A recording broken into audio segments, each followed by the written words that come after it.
اگر یہ طے ہے کہ جو دیا ہے وہ لوٹ کر آئے گا تو کیوں نہ صرف دعائیں ہی دی جائے۔ جب کوئی چیز تیرے نفس میں کٹ کے تو سمجھ لے کہ گناہ ہے، لہٰذا اسے چھوڑ دے۔ مجھے چاہنے والوں کی تعداد بڑھتی جا رہی ہے، نفرت کرنے والے اپنی دعاؤں میں اثر لاؤ۔ رزق تو سخاوت میں پوشیدہ ہے، جبکہ لوگ اسے محنت میں تلاش کرتے ہیں۔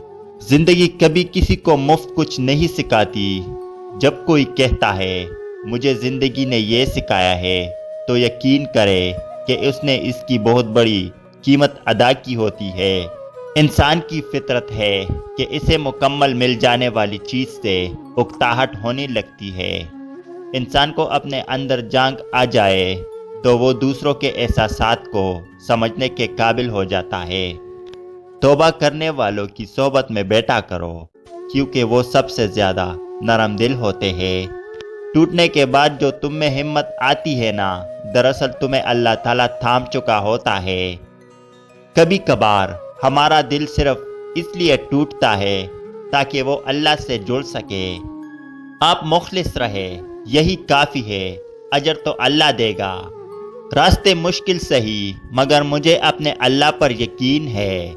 کن کی آس میں رب سے دعائیں مانگ بیٹھے ہیں، ہاں ہم اپنے اللہ سے امید لگائے بیٹھے ہیں۔ اللہ کو وہ شخص بہت پسند ہے جو دنیا والوں سے نہیں، اللہ سے مانگتا ہے۔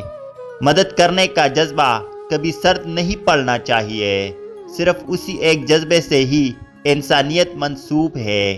ہاتھ سے نہ سہی، لفظوں سے ہی مرہم رکھتے ہیں۔